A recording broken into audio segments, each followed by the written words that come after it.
Buenos días, vamos a hacer el tema correspondiente al día de hoy, es artritis reactiva. Ya han visto algo seguramente cuando han evaluado artritis psoriásica, cuando han visto, por ejemplo, espondilitis anquilosante, ¿no?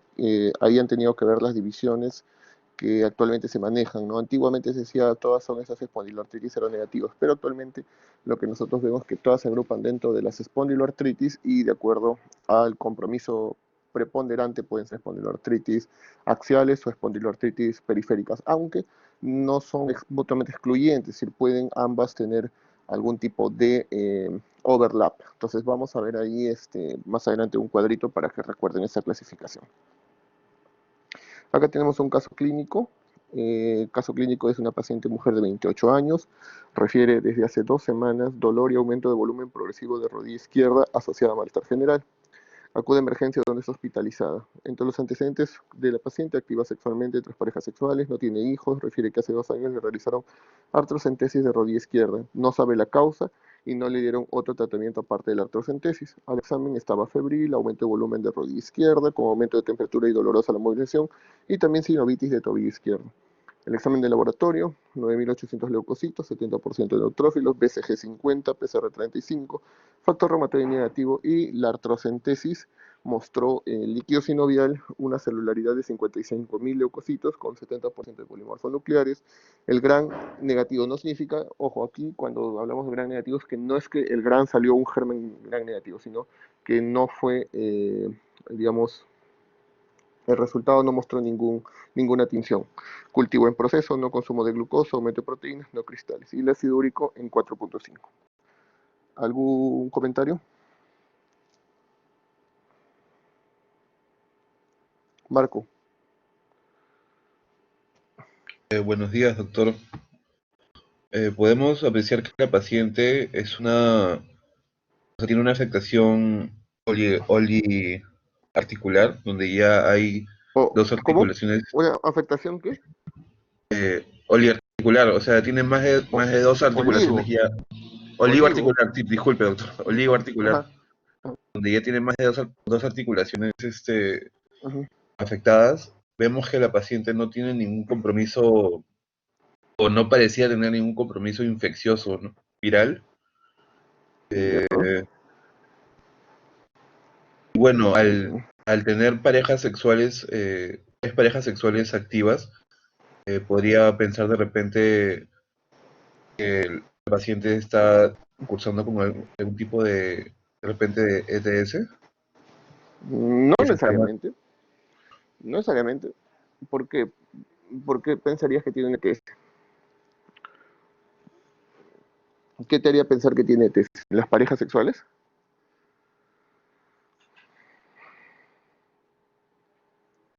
¿Claudia?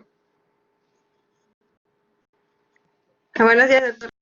Creo que Hola. mi compañero entendió que las tres parejas sexuales son activas al mismo tiempo, pero no, el número de parejas que ha tenido hasta ahorita, ¿no? Exactamente, exactamente.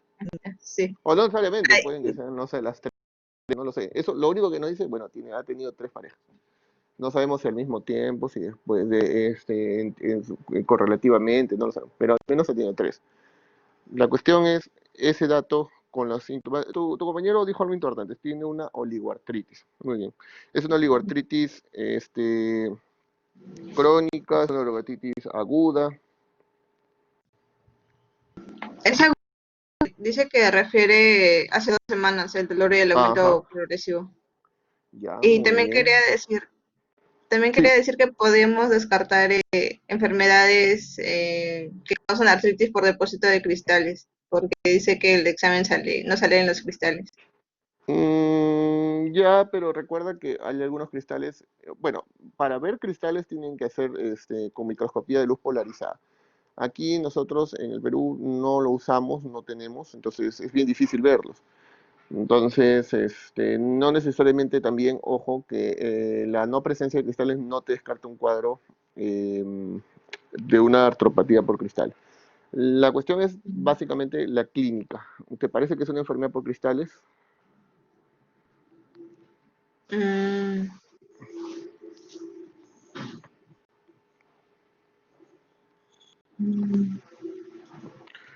¿Qué te parece la celularidad, Claudia, del líquido sinovial? Está aumentado, pero eh, no recuerdo el nombre exactamente. Ya, muy bien. Pero sabes que está aumentado. Sí. Muy bien. A ver, Marco. Y doctor, disculpe, en este paciente algo que me faltó comentar es que como es una, o sea, tiene un compromiso oligoarticular asimétrico, podemos descartar Ujú. las que son seropatías positivas, ¿no? Entonces estaríamos pensando en ¿Las una, cuales? podemos descartar las que son artropatías seropositivas, porque usualmente esas artropatías Mm, seropositivas son simétricas, no asimétricas. ya, ya. A ver, te comento. Sí, lo que tú comentas es cierto. Es, digamos, cuando tú ves un paciente, vas a empezar a agruparlo según varios parámetros. Uno de ellos, por ejemplo, es el compromiso articular, digamos, uno por el número de articulaciones afectadas. Entonces, si es mono, oligo o poli, porque van a ser diferentes diagnósticos diferenciales. Lo otro vas a agruparlo según el tiempo, si es agudo o es crónico, ¿no? Lo otro que también puedes agruparlo es según la ubicación, o sea, si es de predominio de miembros inferiores o no, porque hay ciertas enfermedades que son predominio de miembros inferiores, ¿no? Recordemos, por ejemplo, la artritis psoriásica, que es una de ellas, ¿no? Que prefiere muchas veces agarrar miembros inferiores también. La artritis reactiva es una también de ellas que también predomina, mucho más inclusive que las otras, en los miembros inferiores, ¿no? Es oligoarticular. Entonces, pero recuerda que, por ejemplo, según tu comentario, la artritis reumatoide clásicamente es poliarticular y simétrica. Pero cuando está en etapas tempranas, o sea, cuando es una artritis reumatoide temprana, podría iniciar como un cuadro oligoarticular. Y en algunos casos muy raros, que es un porcentaje muy pequeñito, pueden ser como un compromiso monoarticular. Obviamente, por eso les digo siempre, cuando ustedes vean, eh, según esta clasificación, vean lo más común. No se vayan por lo más raro. Una vez descartado lo más común, ya pueden ir por lo demás. Entonces, cuando tú pienses, como tú dices, un poliarticular simétrico, pues piensa en artritis reumatoide, ¿no? También puede ser un lupus, por ejemplo, ¿no? Entonces, si tú ves un oligoarticular, pues piensa pues, que pueda tener una espondiloartritis, como puede ser la psoriásica, puede ser la reactiva, la asociada pues, a enfermedad inflamatoria intestinal, etc. Y si tú ves una monoarticular, pues de acuerdo al tiempo podrás pensar en una séptica, podrás pensar en una por cristales. Entonces, tienes que ir pensando lo más común de acuerdo al tiempo también. Ahora, si es monoarticular, por ejemplo, y eso es crónica, pues pensarás en algún tipo de infección, por ejemplo, crónica, una tuberculosis. Puedes pensar también en cuadros crónicos, como pues también hay algunos cristales que son crónicos, de acuerdo a la edad también, los antecedentes del paciente. Entonces, dependen muchos factores para que tú vayas haciendo tus diagnósticos diferenciales. Pero lo que ustedes tienen que saber y llevarse es lo más común. Y está bien lo que comentas, de acuerdo. O sea, sí, como es oligoarticular de inicio, probablemente no voy a pensar en que sea una, por ejemplo, una artritis reumatoide, porque suele ser poliarticular y suele ser simétrico, de acuerdo. Pero hay algunos casos en los cuales se pueden presentar así. Entonces, sí, está muy bien lo que has comentado. A ver, Milena, ¿algún comentario de líquido sinovial? Me parece que los leucocitos están elevados. Ya, También al igual que la velocidad de sedimentación globular y el PCR. ya. ¿Y qué te indica todo eso? O sea, no lo ves Eh, aisladamente, no lo tienen ves una aisladamente, sino inflamación. mira todo como uno solo. Ve los síntomas del paciente, la evolución, a los análisis, todo eso. Entonces, ¿qué te hace pensar o qué diagnósticos tendrías tú ¿Cómo, a la mano? cómo emoción aparte porque menciona que tiene un aumento de temperatura? Ya, y por eso, pero ¿qué te indica eso? Eh, bueno, que tal vez tenga alguna especie de, bueno, porque menciona también eh, sinovitis, o sea, podría ser una artritis. Bueno, también pensaba antes por el hecho de que tenía tres parejas sexuales, pero es por su las parejas que ha tenido en toda su vida, Ya, teóricamente. Entonces, había pensado también en una artritis onocócica, pero, ya. o sea, no menciona si son actuales o ha sido Aunque puede ser, Mm, pero no le pregunté por eso, si a ha ver, tenido. mira, por eso, está bien tu planteamiento, pero por eso, si tú piensas tales diagnósticos, dime, yo pienso este diagnóstico por esto, pero me falta tal dato, yo te lo puedo dar. Entonces te puedo decir sí tiene, no tiene, pero si no lo tiene, pues tú dirías ya, yo pensaría que puede ser esto, esta enfermedad por tales motivos, y yo creo que para poder corroborar eso tengo que pedir tales exámenes. Muy bien. Yo pienso también que puede ser esta otra enfermedad por tales motivos y pido y veo que falta este examen, entonces pediría eso. Entonces, más o menos hace esa es la idea de hacer los casos clínicos, de plantear varios diagnósticos diferenciales para poder nosotros determinar qué exámenes solicitar. De acuerdo, si yo les puedo decir ya, al final, mire, solicitaron este examen, esto salió tanto, entonces al final damos un diagnóstico final, ¿no? Definitivo. Entonces, la idea es esa, la idea es que ustedes hagan justamente lo que tú me estás diciendo. Yo pienso que es esto por tales motivos y quiero tener estos exámenes. Entonces, Bueno, eh, men- activa sexualmente, también mencionar o preguntar si qué método de protección utiliza. ninguno. Ah, Ocasionalmente usa métodos de barrera. entonces, en laboratorio también podría ser hacer el cultivo de líquido sinovial. Ah, no se Ya le está en proceso. Como lees ahí, está en proceso. Sí, para ver, eh, es posible que sea una artritis onocócica la causa del dolor articular que tiene, no, de la sinovitis que tiene. Entonces, qué diagnóstico piensas? ¿Qué es lo que te planteas? Hasta que no salga negativo, yo creo que podría ser una artritis onocócica, al menos de lo que Ya. señala, Ujú. sí, yo creo Ya, que sí. muy bien. Ok, ya, muy bien. Gracias, Milena. Marco. ¿Le podía preguntar a la paciente si en los últimos 2 meses ha tenido algún inconveniente en el área genital de repente, si ha tenido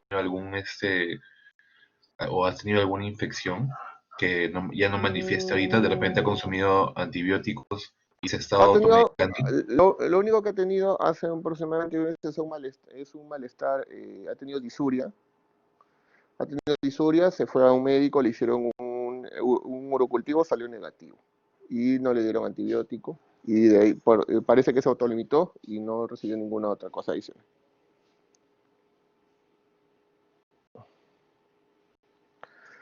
¿Algo más del caso? Por ahí alguien comentó, creo que fue Claudia, dice, mayor de 50.000 indica una infección. ¿Qué dices, Claudia? Entonces, ¿te parece que piensas que es un cuadro infeccioso lo que tiene tu paciente? Sí, podría, que también tiene los factores de inflamación aumentados. Y yo creo Ya, que tal vez puede ser una reinfección de la rodilla, de la con artrosis que tuvo hace 2 años y que no fue ya. tratada. Ya, o sea, ¿tú piensas que ha tenido una infección hace 2 años y como no ha sido tratada, ahora se ha activado?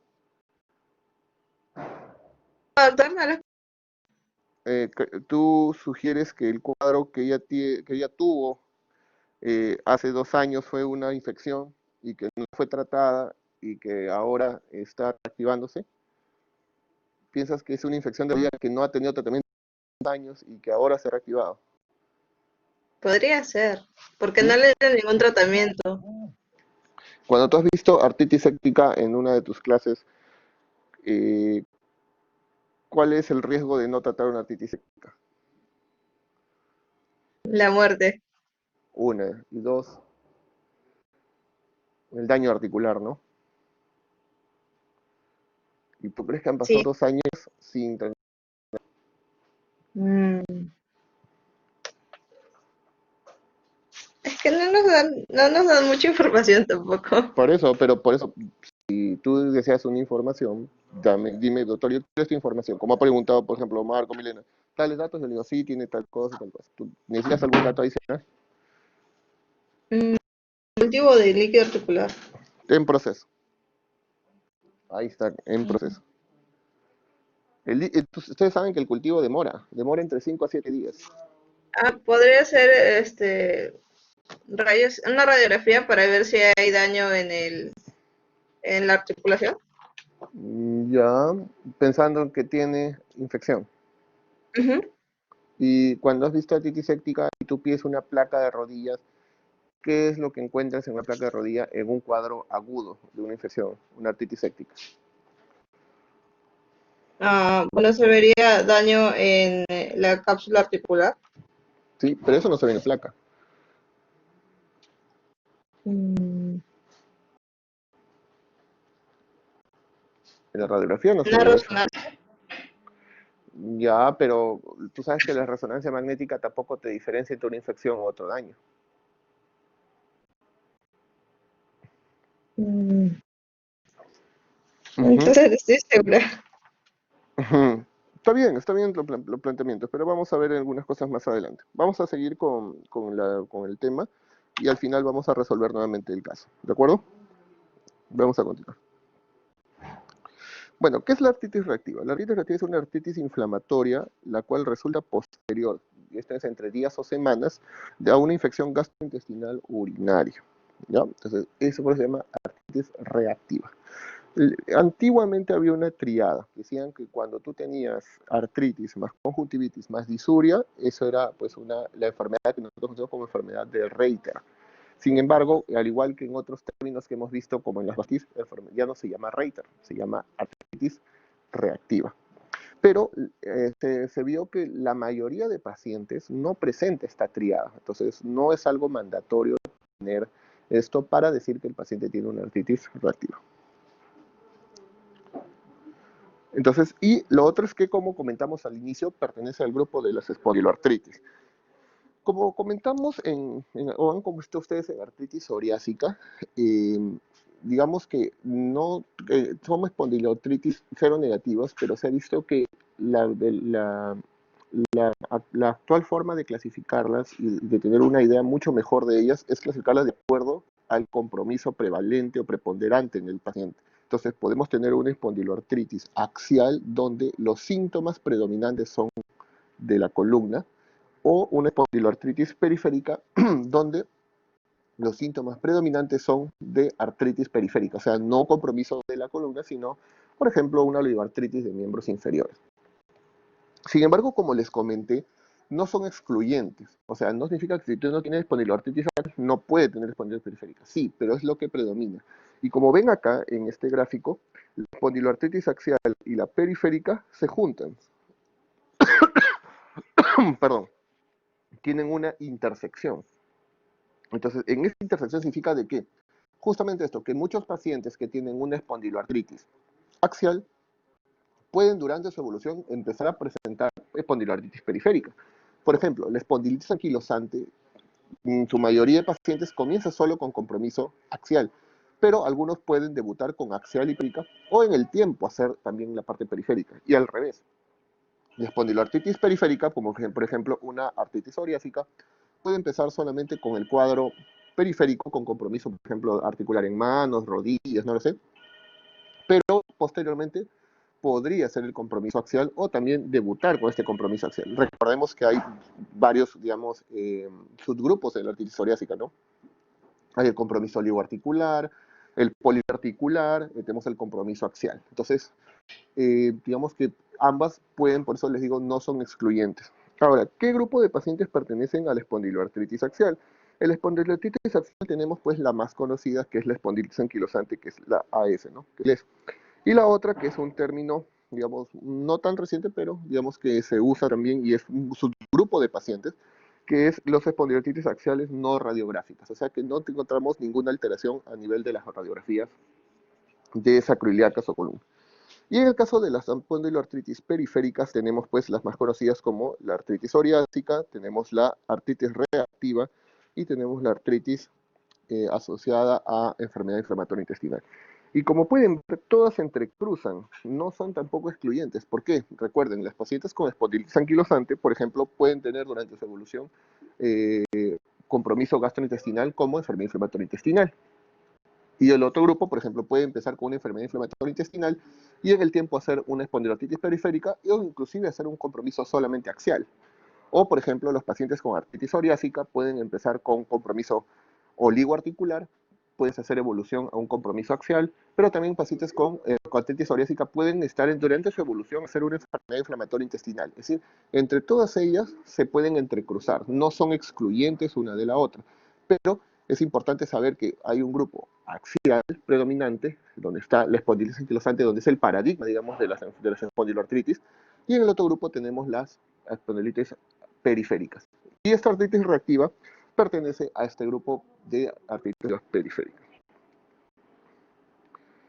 La incidencia, como vemos, depende también del área evaluada, está en 0.6 a 27 pacientes, y los pacientes comúnmente afectados son pacientes varones adultos entre la segunda y tercera década. ¿Por qué? Porque recordemos que esta enfermedad tiene, como hemos visto, son por infección genitourinaria o gastrointestinal, entonces son pacientes varones casi siempre sexualmente activos. Las causas, como vemos ahí, la genitourinaria suele ser al 2 al 4% del total de pacientes con infecciones genitourinarias, mientras que el intestinal entre el 0 al 15% de infecciones gastrointestinales en general. Y hay un componente genético bastante, digamos, alto, donde se ve que la presencia del HLA-B27 está entre un 30 a 50% de estos pacientes. Y como vemos en este cuadrito que está aquí a la derecha, vemos que hay un grupo de patógenos que ya son causas definidas de una artritis reactiva. Por ejemplo, vemos que la clamidia trachomatis suele ser uno de los gérmenes implicados en este tipo de cuadros, que es una enfermedad prácticamente.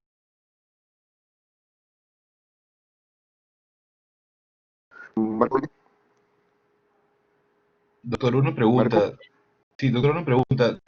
Cuando tengo un paciente que llega al hospital y ya llega con compromiso articular, y bueno, con lo que está manifestando, ¿el HLA-B27 es algo que está dentro de la batería común de exámenes que se le pide al paciente? No, ojo que si tú no tienes o sea, si tú tienes el HLA-27 y lo pides, pues lo puedes solicitar. Pero ojo, la que no lo tenga o que salga negativo no te descarta el cuadro clínico.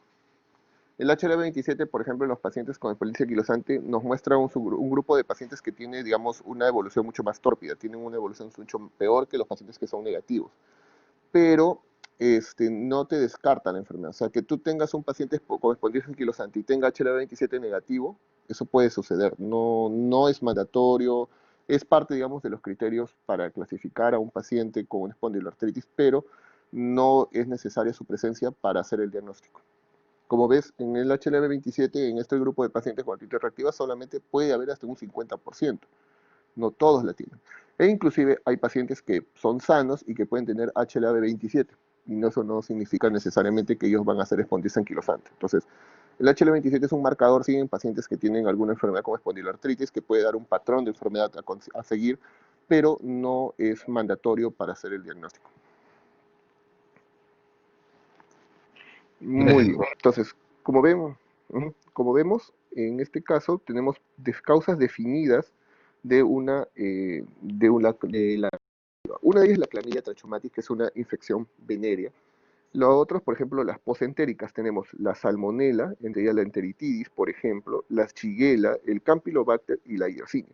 Como ven acá, en causas definitivas no está el E. coli, porque algunos dicen, bueno, sí, si tú tienes una infección por E. coli, también podrías tener una artritis reactiva, aunque eso no es muy claro, porque inclusive se muestra, como ven en este otro cuadrito, dice, en causas posibles podría estar la Escherichia coli, pero lo toman como posible, porque en realidad su relación con artritis reactiva no es muy clara. En cambio, las que hemos visto aquí arriba, que son causas definitivas, sí está la clamidia trachomatis, la salmonella, la shigella, el campylobacter y la yersinia. Otras causas que son probables, tenemos la clamidia pneumoniae, que esa no es venérea, ese es un cuadro respiratorio que da neumonías atípicas. Tenemos el ureoplasma urealítico, que también da una uretritis, que es la uretritis no gonocócica, o sea, porque no es un gonococo. Y acá ven el bacilo de Calmette-Guerin, o sea, el BCG intravesical.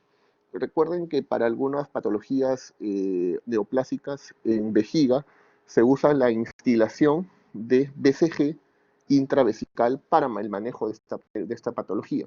Entonces se ha visto que también esa instilación de este BCG, de este Mycobacterium, puede generar una artritis reactiva.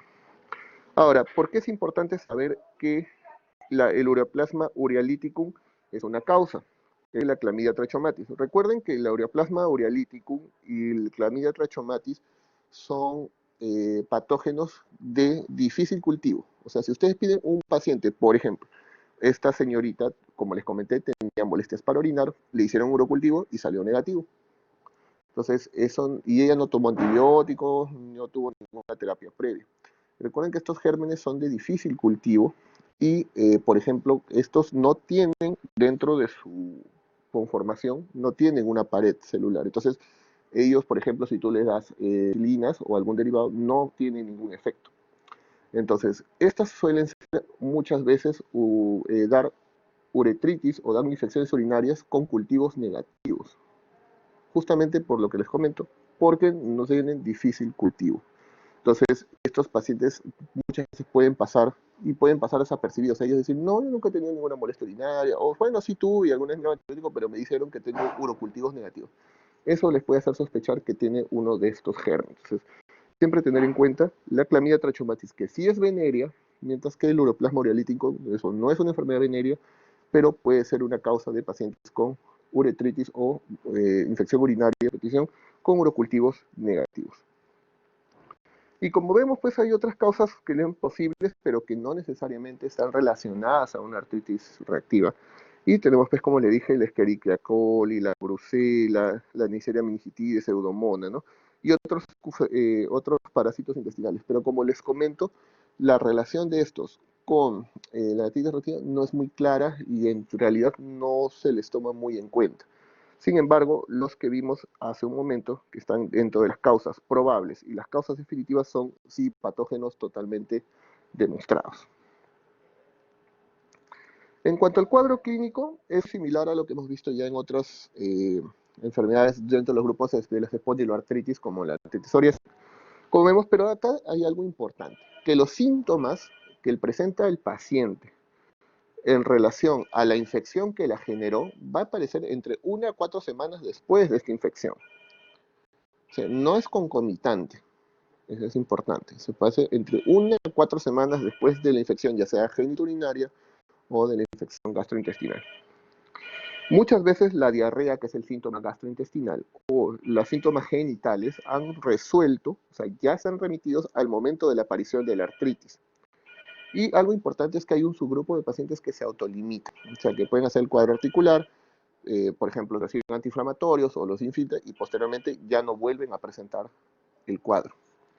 Pero hay un subgrupo que progresa a enfermedad crónica, es decir, que vuelven a hacer artritis a repetición, que pueden ya tener compromiso axial, y ese grupo es un 20 a 25% de pacientes. Y acá este cuadrito es bien interesante porque compara varias espondiloartritis, ¿no? Tenemos la artritis psoriásica, que es una espondiloartritis periférica, el anquilosante, que es una espondiloartritis axial, la reactiva, que es una también periférica, y de la misma manera la artritis asociada a enfermedad inflamatoria intestinal.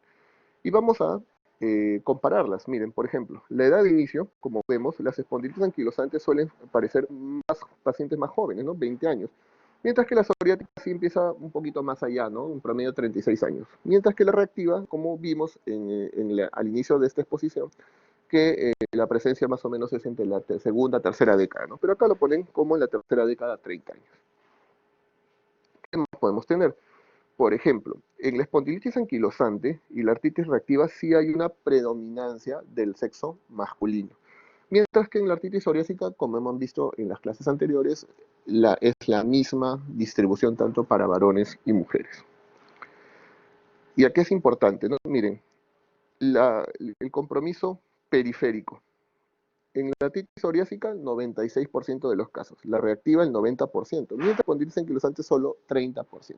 Por eso es que esta espondilitis anquilosante está dentro de las espondiloartritis periféricas.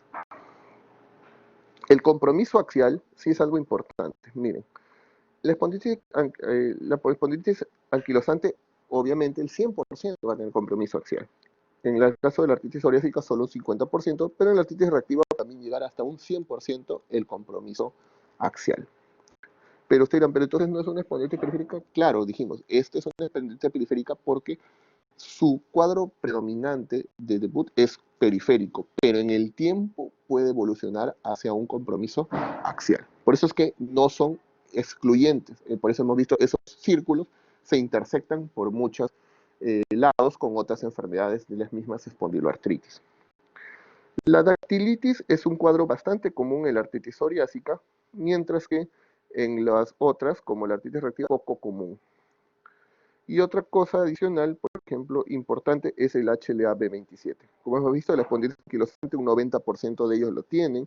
La artritis reactiva le sigue con 70%, mientras que la psoriásica puede ser pues, entre el 40 a 50%. ¿Y cuáles son los síntomas de los pacientes con artritis reactiva?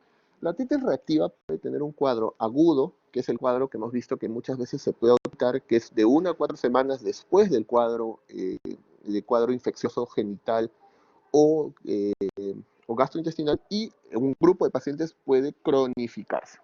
Entonces vamos a ver aquí cómo son los síntomas. Recordemos cómo es la evolución. Mayormente es oligoartritis, o sea, va a ser una oligoartritis. ¿Y de qué? Oligoartritis en su mayoría de miembros inferiores. Cuando el debut es básicamente miembros superiores, desde el diagnóstico de una artritis reactiva. Eso no suele ser una cuestión muy común. Y lo otro es que también la artritis reactiva en muchos casos se ha visto que la cadera no se suele afectar. Entonces, si vemos compromiso netamente de miembro superior o compromiso muy preponderante cadera, duden de la artritis reactiva. La artritis reactiva suele ser oligoarticular de miembros inferiores, casi siempre rodillas, tobillos. Pero como dice aquí en este cuadro, puede ser poliartritis o monoartritis. Pero lo común, ustedes siempre guíense lo común, oligoartritis, miembros inferiores. El compromiso axial puede haber, sí, como hemos dicho, y puede haber compromiso de las sacroiliacas, de la columna lumbar, y pues obviamente de todo el eje axial, que puede ser cervical o lumbar también, ¿no? En el caso periférico, acá es importante, miren, periférico, más comúnmente involucrado las grandes articulaciones de extremidades inferiores como las rodillas especialmente. Dactilitis puede haber, pero dijimos que no es muy común. Más común dactilitis se ve en los pacientes con una enfermedad como como la artritis psoriásica. Ahora, cuando es crónico, pues puede haber pues también seguir el compromiso de las articulaciones grandes como las rodillas, y también puede haber algo de dactilitis, aunque como hemos dicho, no es muy común. La centesitis es algo importante, es una característica bastante importante de las pacientes con las espondiloartritis y sobre todo también los pacientes con artritis reactiva. Ahora, algo importante es que en estos pacientes con artritis reactiva puede haber compromisos de mucosas. Y en estas puede haber compromisos de mucosa oral como úlceras genitales, que casi siempre son sin dolor, son sin indoloras, y puede haber disuria estéril, justo lo que habíamos comentado, o sea, el paciente va a tener molestias urinarias con urocultivos negativos, ¿no? En la parte cutánea también es un cuadro que, en el caso de la artritis reactiva puede haber cuadros cutáneos, ¿no? Recordemos que en el caso de las otras espondiloartritis puede haber cutáneo como psoriasis, ¿no? A pesar de que no es una artritis psoriásica, puede haber, pero son porcentajes muy pequeñitos. Pero en el caso de acá de cutáneo, vemos que puede haber cuadros bien característicos. La keratoderma blenorrágica y la balanitis circinada. Vamos a ver fotos más adelante porque es importante más que vean, digamos, la definición propiamente en letras, es mejor verla en foto para que eso se les quede mucho más. Eso lo vamos a ver en un momento. En la parte ocular, recordemos que puede haber conjuntivitis, recordemos que era parte de la triada, que se creía era simple, los pacientes tenían que ser siempre triada, y recuerden que la mayoría de ellos no la tienen, ¿no? La triada era artritis, conjuntivitis y uretritis, ¿no? Y puede haber básicamente conjuntivitis típicamente durante los episodios agudos, ¿no? Aunque puede haber uveitis y puede haber otros cuadros como escleritis, iridociclitis, etc. Y acá están, por ejemplo, los cuadros cutáneos que pueden haber. Dijimos que hay la keratoderma blenorrágica, hay compromiso en genitales como la balanitis circinada, también algunas úlceras, también en el área genital en mujeres, en la mucosa oral puede haber úlceras orales, y puede haber algo más raro que es el eritema nodoso. Acá tenemos algunas fotos, miren, por ejemplo, ¿qué señala esa flechita, Milena?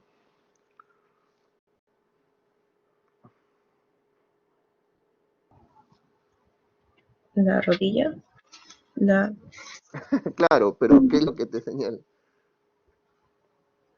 Que está tumefacta, la sinovial.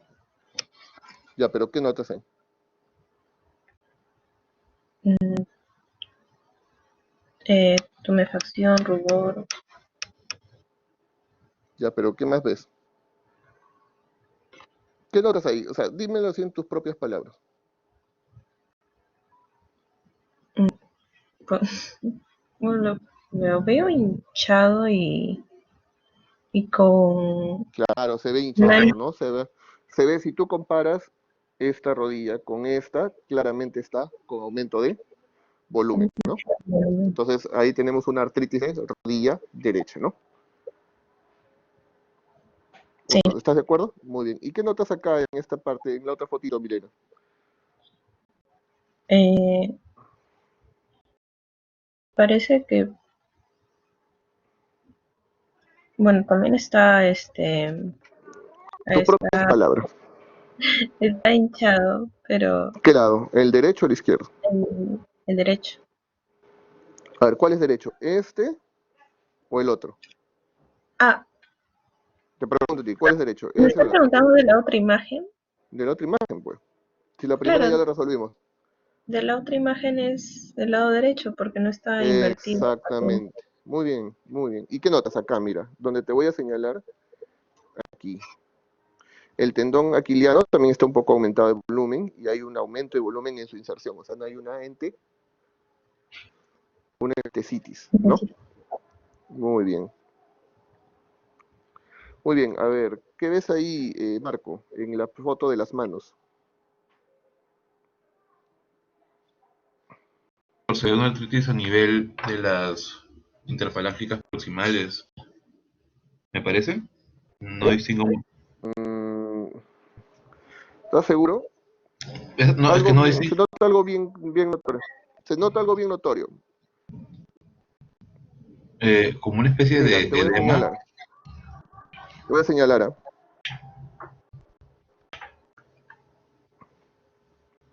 ¿Qué hay en esa Oh, parte? los Notorio. dedos de salchicha.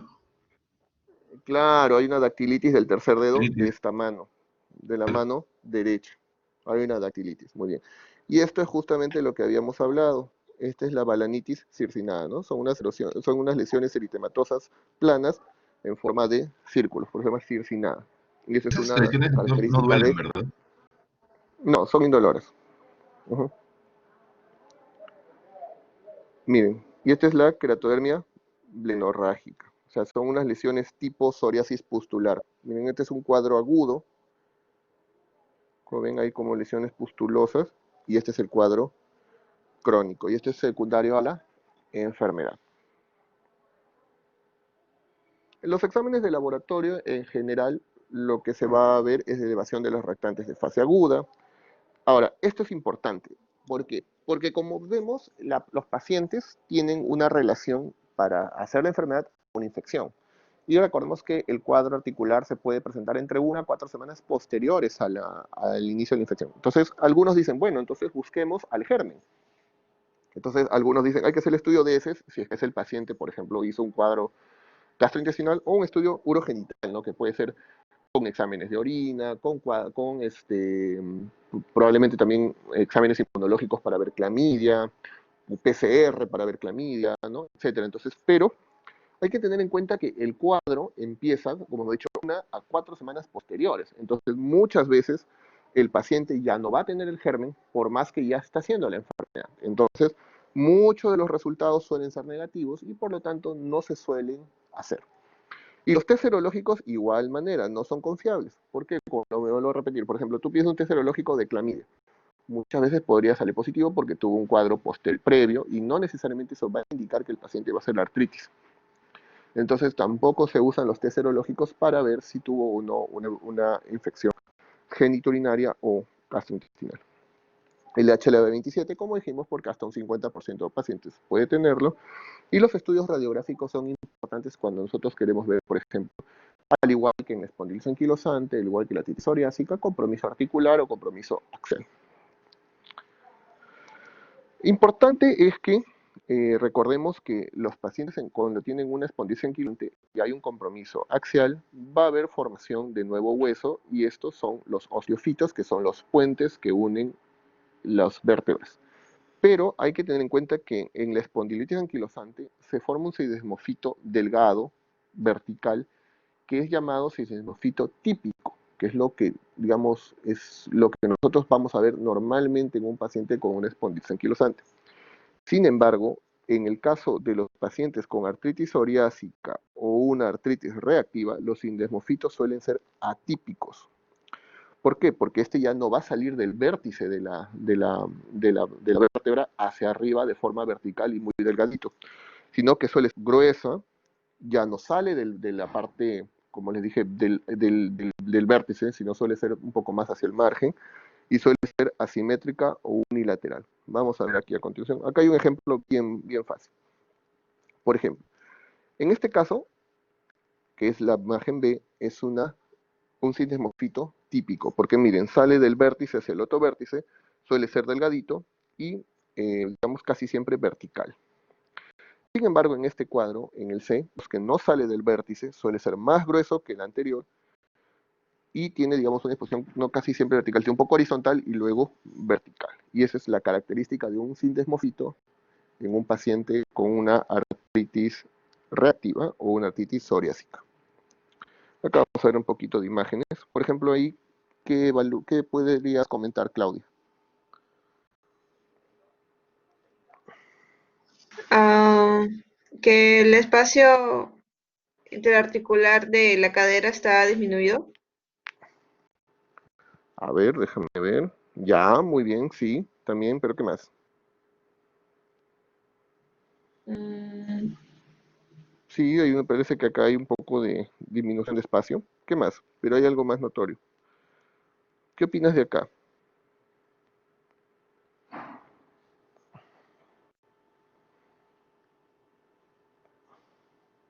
mm,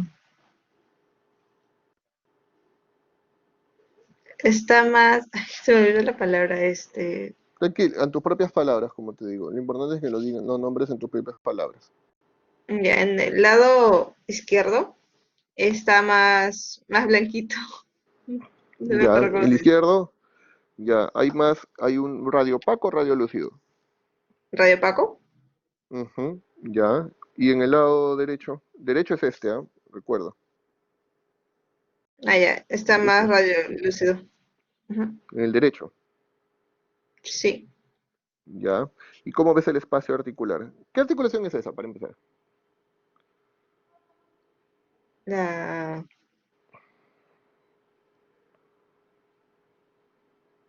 ¿Mm?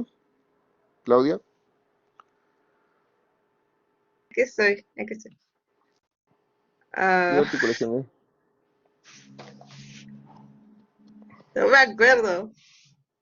No te acuerdas, muy bien. La sacroiliaca, ilíaca, no ileaca, ilíaca, Sí.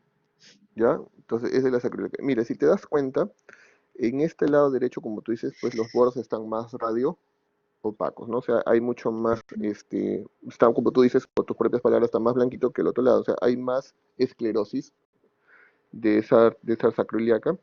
El espacio prácticamente está borrado también, mientras que en el otro lado, en el lado izquierdo, que es este otro lado, vemos que sí, también hay esclerosis de la articulación, pero con un espacio más conservado. Entonces tenemos una sacroiliitis bilateral. Y eso es compromiso axial en un paciente con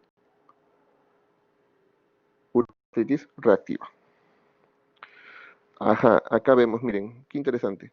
Acá están estos sindesmofitos atípicos, son más gruesos. ¿Ven ahí?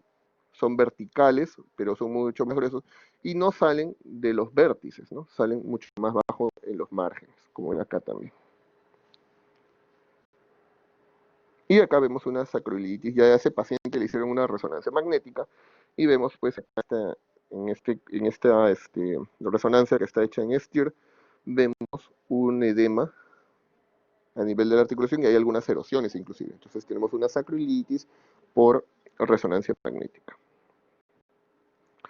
Criterios de clasificación, no hay unos criterios específicos para una artritis reactiva, pero recordemos que ya hay unos criterios para definir si un paciente tiene una espondiloartritis axial o una espondiloartritis periférica. Cuando vieron ustedes espondilitis anquilosante, vieron, por ejemplo, este cuadro de acá que está en el lado izquierdo.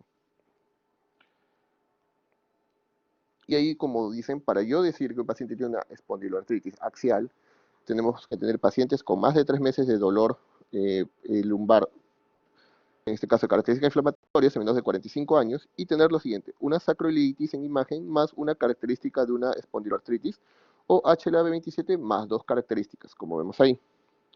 Pero en este caso es una espondiloartritis periférica, como dice acá, entonces estos criterios vamos a usarlos para los pacientes con espondiloartritis periférica. Recordemos nuevamente, los pacientes con artritis reactiva pueden tener compromiso axial o pueden tener compromiso periférico. Entonces, dependiendo del compromiso que uno tenga, vamos a poder usar estos criterios. Ahora, recordemos, para yo decir que es un paciente con artritis reactiva, es un paciente que va a tener una oligoartritis de miembros inferiores predominantemente y con un antecedente de una proinfección dentro de 1 a 4 semanas antes del compromiso articular. ¿Y cómo podemos nosotros clasificar a un paciente con espondiloartritis periférica? Como dice ahí, artritis o entesitis o dactilitis más, ya sea una característica de una espondiloartritis, que puede ser presencia de uveitis, de psoriasis, de una enfermedad inflamatoria intestinal, infección precedente, como por ejemplo en los pacientes con artritis reactiva, HLA-B27 o sacroiliitis en imágenes, o tener 2 o más características que son las siguientes: artritis, entesitis, dactilitis, a algún momento se ha tenido la enfermedad inflamatoria intestinal, no necesariamente activa en el momento del diagnóstico, y una historia familiar de espondiloartritis. Entonces, de esa manera nosotros podemos clasificar a un paciente como una espondiloartritis periférica. Esos son digamos, los términos para definir ciertos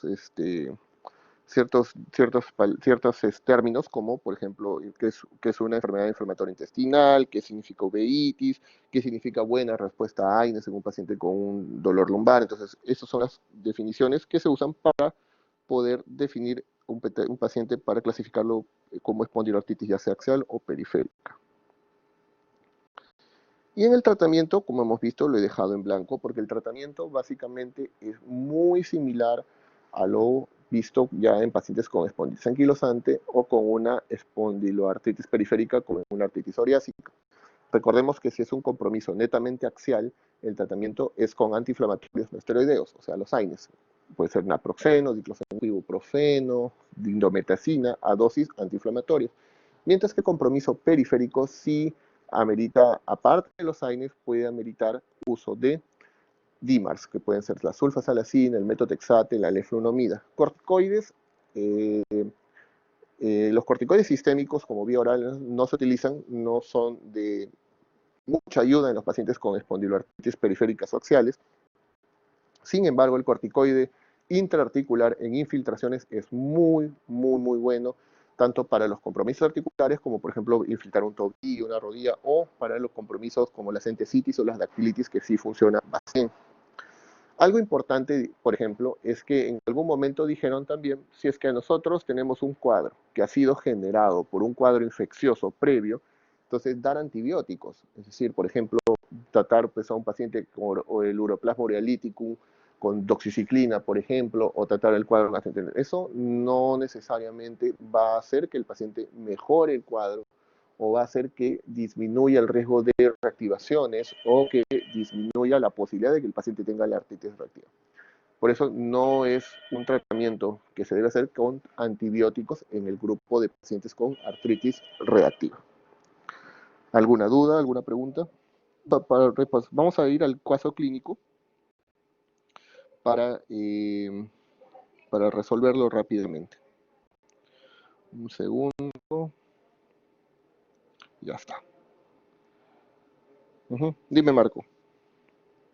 Doctor, una consulta. No quisiera abusar de la confianza, pero lo que pasa es que mi exposición de hoy día justamente creo que es artritis reactiva, entonces quería saber si podría mostrarle mi PPT para ver si me puede decir si el enfoque que le he dado está bien, porque también es un caso clínico.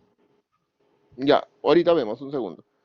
Entonces, para resolver el caso clínico, para que tengan en cuenta, es una paciente mujer de 28 años que hace 2 semanas tuvo dolor y aumento progresivo de la rodilla izquierda. Entonces, sí tiene malestar general. Cuando llega, pues no hay fiebre, no hay ninguna otra cosa adicional. Nos dice que es activa sexualmente, tiene 3 parejas sexuales, no tiene hijos, y hace 2 años le realizaron una artrocentesis. Entonces, ese antecedente de haberle hecho una artrocentesis previa ya nos está diciendo que ha tenido un cuadro articular previo. Entonces, y que aparentemente solo le hicieron la artrocentesis, no tomó algo más y con eso resolvió. Entonces ya nos estaba comentando que ha tenido un cuadro articular previo, un cuadro monoarticular, y que ahora al examen, si bien tiene también la rodilla, le encuentran un tobillo inflamado. O sea, ya tenemos un compromiso oligoarticular. Como dijo su compañera, pensar que puede hacer una artritis gonocócica sí es parte del plan, es parte del estudio. Entonces tienes que pedir ciertos exámenes. Uno, primero, saber que el cultivo tienes que llevarlo a un medio no común, que es el de Tiger Martin, ¿no? El cultivo en medio de Tiger Martin. Entonces con eso nosotros podríamos asegurar que el gonococo pueda crecer, porque eso no crece en cualquier medio de cultivo. Dos, pues hay que hacerle estudios, ¿no? Por ejemplo, hay que hacer estudios por ejemplo, estudios de secreción vaginal, hay que hacer estudios también a nivel anal, porque eso es parte del cuadro clínico. Ahora,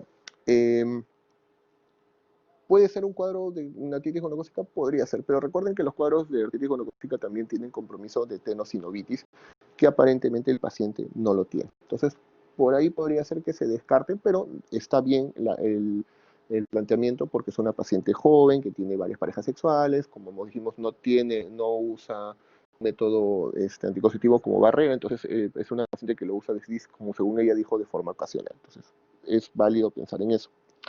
Ahora, uno de sus compañeros dijo, mire, como tiene leucocitos en el líquido sinovial más de 50.000, eso es netamente infeccioso.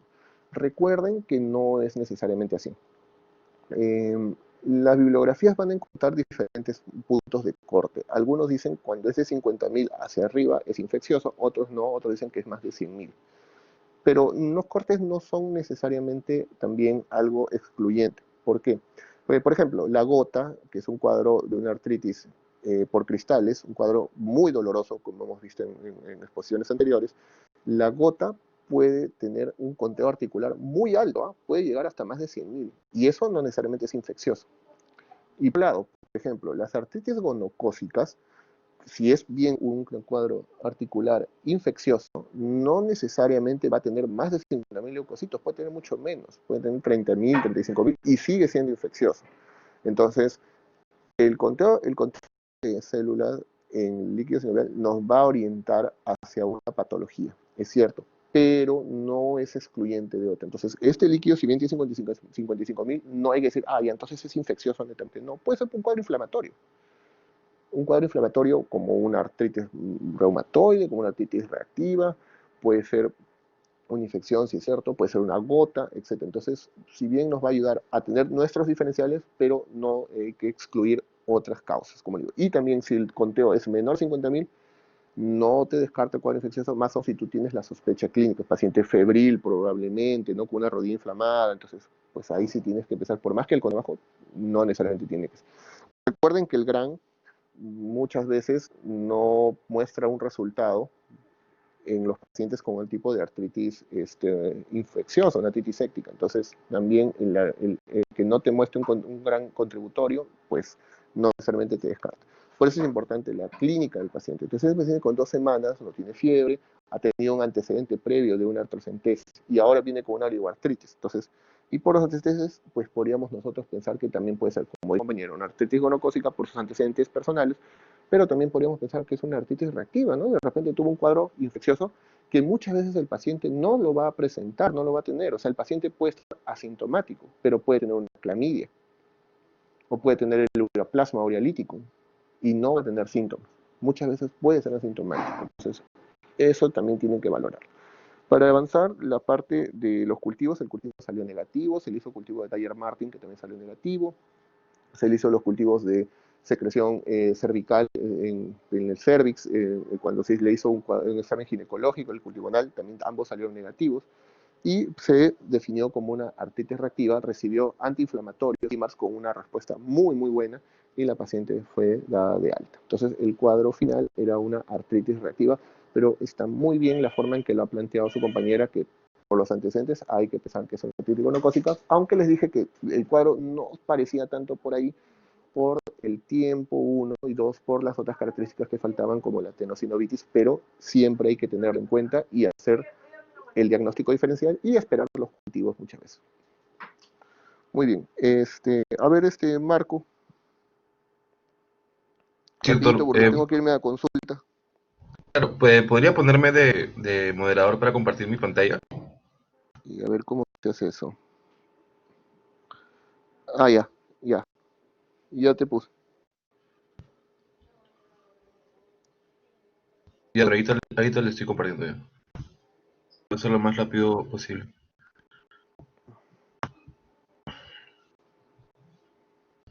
Ya está cargándose, doctor.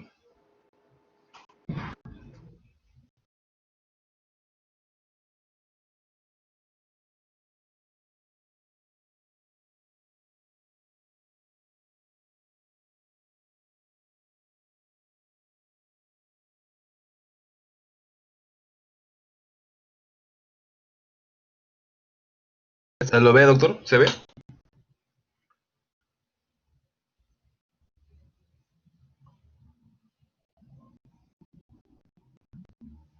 ¿Se logra observar?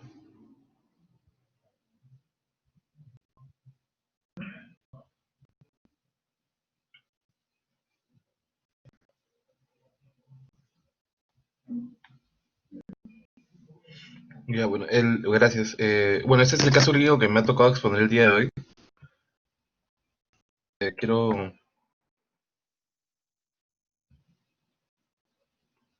a ver. Bueno, esta es la anamnesis del paciente. Paciente de 15 años, estudiante, que no tiene antecedentes patológicos con interés.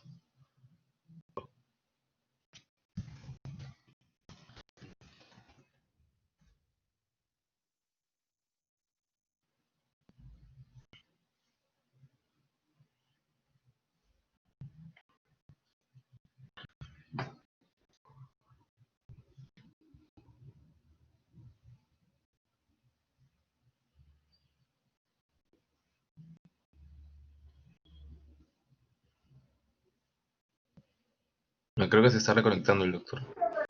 ¿Doctor?